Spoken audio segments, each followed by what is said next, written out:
Crota's End has been out for a few days now, and I am still seeing a lot of people struggle with this raid.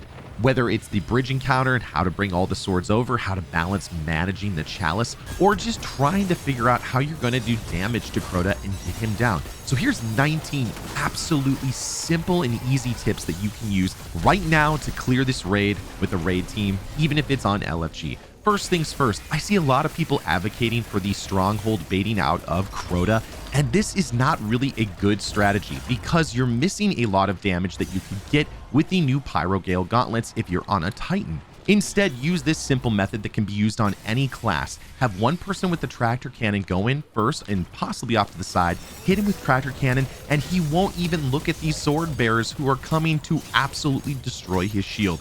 No invis is required, you don't need a stronghold Titan, and you're going to maximize your damage. Speaking of maximizing your damage, instead of using Lament, which is an exotic sword, instead use a falling guillotine as long as you have a solid roll for it. It does much better damage and is way more consistent than Lament.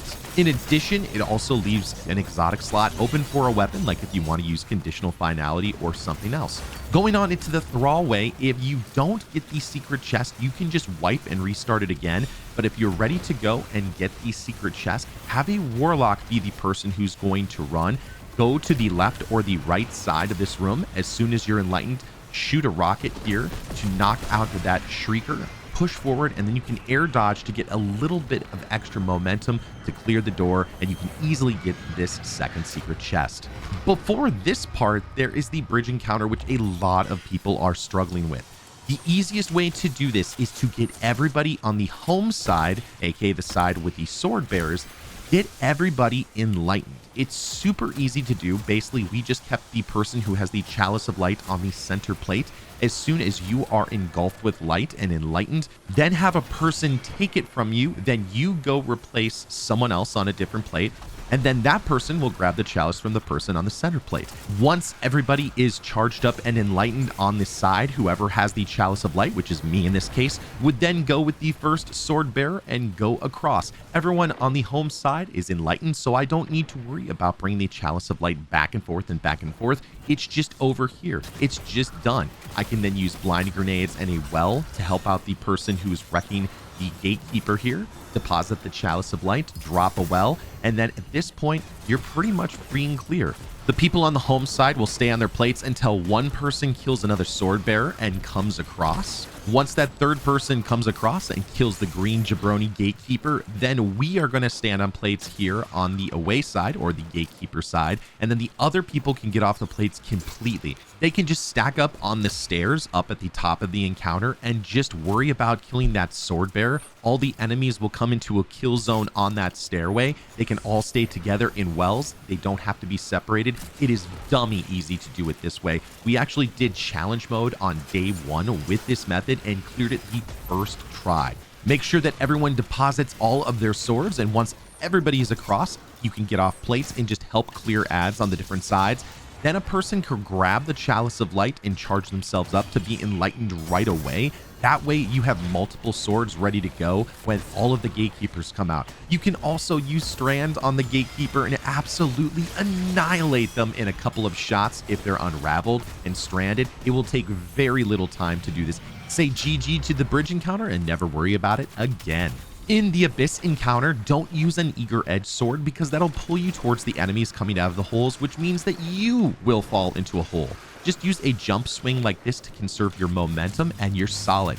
Use Risk Runner to get a lot of damage resistance because all of the Thrall hit you with arc energy and you get inherent arc resistance with Risk Runner. In the Ear-Ute encounter, have one person run Divinity and Cenotaph Mask. That way you can spawn infinite heavy, whether you're marking all of the Shriekers or all of the Knights. You can get tons of infinite ammo. And then next up, use Thunderlord. It absolutely bakes Ear-Ute.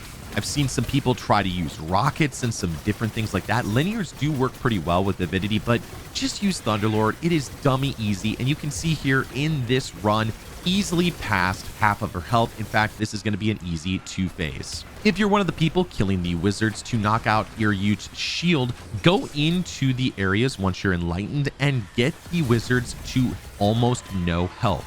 At that point, when either Dark Liturgy procs or when everyone's ready to go, you can start Dark Liturgy and start the damage phase right away.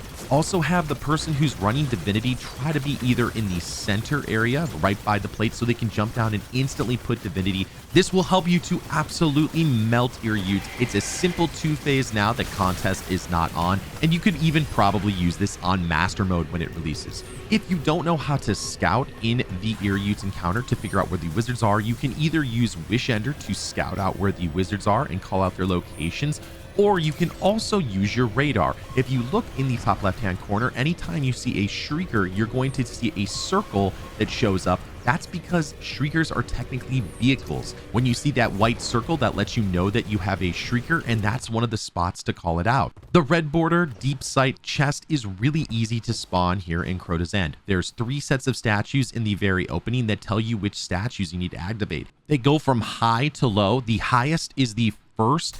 The second over here on the right hand side is the second set of statues, and the third one is right here down below in the pit. Going back down to the abyss, if you are struggling with having too many people being enlightened and some people not being able to pick up the Chalice of Light, instead, before everybody is enlightened, just have someone pick up a little bit early. That way you don't have too many people enlightened, and that way people can pick up whether you're putting it on the preservation podium or you're enlightening one of the totems. It makes this so much easier. In the final boss encounter, I see so many people on stream and in LFGs just sitting here in the middle and absolutely getting annihilated. Crota has a perfect shot on you, the boomers have a perfect shot on you, all the enemies are coming for you. Instead, just be smart and use Crota's Road here for cover. None of the boomers can usually hit you, and Crota's going to be rotating around. You have a much greater chance of staying alive by using this area of cover and moving underneath the bridge, then head to the middle when you need to get a sword or if you need to switch the chalice.